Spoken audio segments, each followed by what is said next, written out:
काला पानी पूरे अर्ज की सबसे खतरनाक और सबसे खौफनाक झील। दोस्तों ज़रा इमेजिन करें कि ऐसी ज़मीन जहाँ पर बिच्छुओं के साइज़ के बड़े बड़े किंग साइज मच्छर और जहाँ अज़े तैयार बैठे हैं मुंह खोले आपको निगलने के लिए। और दोस्तों ज़रा इमेजिन करें ऐसी ज़मीन पर आप कैसे सर्वाइव करेंगे जहाँ पर छिपकलियों की भरमार हो और तरह तरह के खौफनाक और रंग बिरंगे सांप मौजूद हों। शायद आज तक यहाँ रात की तारीकी में एड़ियाँ रगड़ रगड़ कर हलाक होने वाले लाखों कैदियों की सिसकियाँ और कराहने की आवाज़ सुनाई देती हो। काला पानी के नाम से कौन वाकिफ़ नहीं है? ये काला पानी आखिर क्या था और कहाँ वाक़या था? अक्सर लोग काला पानी के नाम से तो वाकिफ़ हैं मगर उसकी हकीकत उनको बिल्कुल मालूम नहीं है। इस वीडियो का मकसद यही है कि आपको काला पानी के बारे में आगाह किया जाए, उसकी हकीकत के बारे में बताया जाए। तो दोस्तों शुरू करते हैं। मैं हाफिज़ अवैस और आप देख रहे हैं research.com। हमारे चैनल को सब्सक्राइब करना मत भूलिएगा, वीडियो को भी से लाइक कर दें और अपनी आराज़ से हमें ज़रूर आगाह कीजिएगा कमेंट्स के ज़रिए। तो चलिए दोस्तों शुरू करते हैं। सेलुलर जेल जो कि काला पानी के नाम से मारूफ है।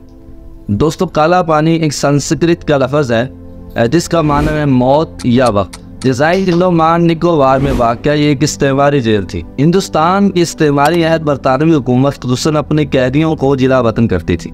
हिंदुस्तान की तहरीक आज़ादी के दौरान मुतअद्दिद मारूफ तहरीकी अफराद यहाँ कैद रहे, जिनमें महमूद हसन देवबंदी, हुसैन अहमद मदनी, जाफ़र थानेसरी, भुट्टो किश्वरदत्त और वीर सावरकर जैसे नाम हमें मिलते हैं। अब इस जेल को एक म्यूजियम में तब्दील कर दिया गया है, यानी एक कौमी बिल्डिंग के नाम से अब ये जानी जाती है। ये जेल बतौर ख़ास उन अफराद के लिए थी जिनको अंग्रेज़ हुकूमत यानी कि ब्रिटिश एम्पायर निशाने इबरत बना देना चाहती थी। अगर आप बरसगीर के नक्शे को देखें तो हिंदुस्तान के ईस्ट में मौजूद बहर हिंद के खलीज बंगाल में मलेशिया से 100 किलोमीटर फासले पर मौजूद है।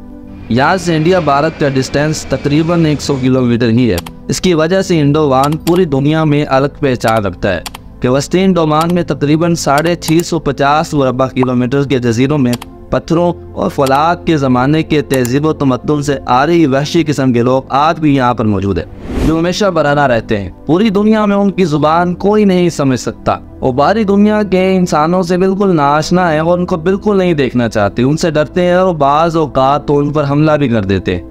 उनके सर गोल हैं, आंखें बाहर को निकली हुई हैं, बाल घुंघरियाले हैं और दांत बिल्कुल चिट्टे सफ़ेद हैं मोतियों की तरह। उनकी ग़िज़ा कीड़े मकोड़े, समुद्री केंचुए, मछलियाँ और जंगली फल है। आज भी वो माचिस की बजाय पत्थर रगड़ कर आग जलाते हैं। उनके मकानात और रहन सहन को देखकर कोई भी यह बंदा गुमान कर सकता है और कह सकता है कि ये हज़रत आदम के ज़माने के किरने अव्वल के लोग हैं। ज़माने में रोनुमा होने वाले कोई भी वाक़े और ज़मीन पर होने वाले हादसे का ना तो उनको इल्म है और ना कोई इनसे वास्ता है। उम्मत का कोई भी कानून उन पर नाफिज नहीं होता और लोग शहरी इंसानों से वहशत खाते हैं और बाद औक़ात उन पर हमला भी कर देते हैं और उनसे दूर भागते हैं। इन इलाकों को हुकूमत ने महफूज करार देकर इनके आस पास बाड़ लगाकर पहरा बिठा दिया और सरकारी इजाज़त के बगैर वहाँ कोई नहीं जा सकता। आज भी उन वहशी इंसानों की तादाद का ना तो किसी को इल्म है और ना ही कोई अंदाज़ा लगा सकता है कि वहाँ पर वो लोग कितनी तादाद में मौजूद हैं।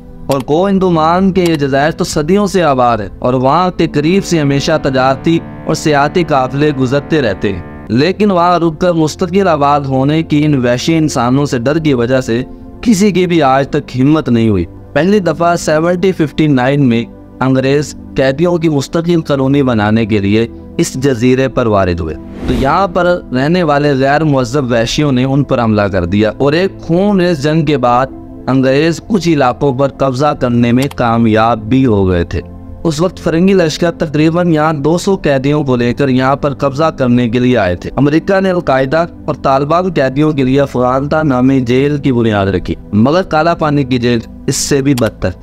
इस जेल में अगर इंसान जिस्मानी मुशक्क़त से नहीं मरते थे तो मलेरिया से मर जाते थे, क्योंकि जिस जजीरे पर वो आबाद थे या जिस जजीरे पर वो कॉलोनी बनाई गई थी वहाँ पर मलेरिया की बीमारी बहुत आम थी और इसका इलाज ना होने के बराबर था। जैसा कि आज पाकिस्तान और इंडिया में इस बीमारी से बहुत सारे लोग मर जाते हैं। जो कैदी खुशकिस्मती से 1947 में रिहा होकर आज़ादी हिंद के मौका पर वापस आए, उनकी ज़ुबान से अगर आप ये वाक़या सुनते और जो ज़िल्लत आमेज़ सलूक किया जाता था तो यकीनन आपके रोंगटे भी खड़े हो जाएंगे अगर आप वो सुनते।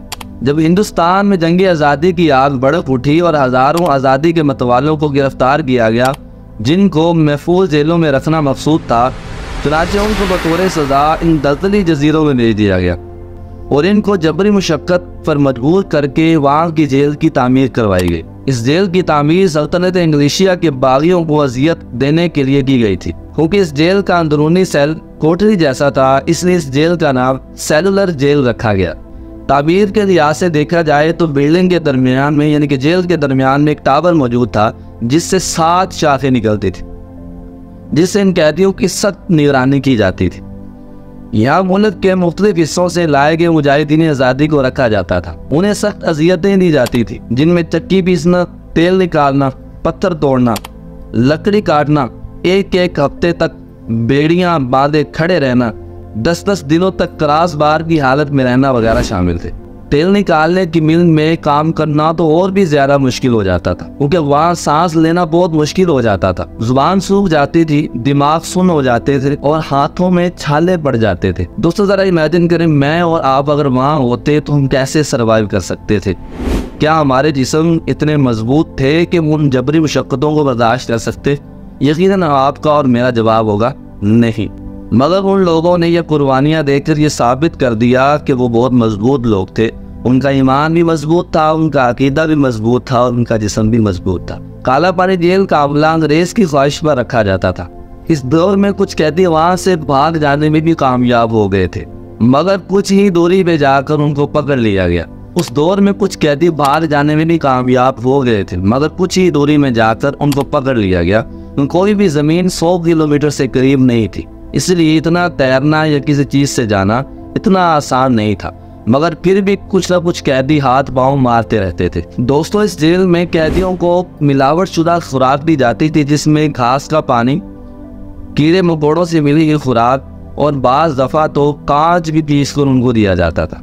इस जेल में झूठ, रिश्वतखोरी, कत्ल, रेप, अगवा, हरामखोरी से लेकर जिंदा और मुर्दा इंसानों की इज्जत लूटने का जुर्म करने वाले सारी उम्र के लिए कैद किए जाते थे, ताकि बाकी इंसानियत को महफूज रखा जा सके। आज तक ये मालूम नहीं हो सका कि किसी भी कैदी को इंडोमान भेजने के लिए काला पानी का लफ्ज़ क्यों इस्तेमाल किया जाता था। मुमकिन है कि इसका मतलब किसी को समुंदर पार भेजना रहा। उनके हिंदुस्तानी मुहावरे में तावील फासले के लिए काले कोस्त अल्फाज पहले ही से राइज थे। काला पानी का नाम सुनते ही आज भी उस जेल का नक्शा ज़हन में उभर जाता है जिन लोगों ने इसको देखा है या पढ़ा है। वहाँ जो भी एक मरतबा गया शायद ही वो जिंदा वापस लौटा हो, बल्कि कई लाशों को अपने मुल्क की मिट्टी भी नसीब नहीं हुई।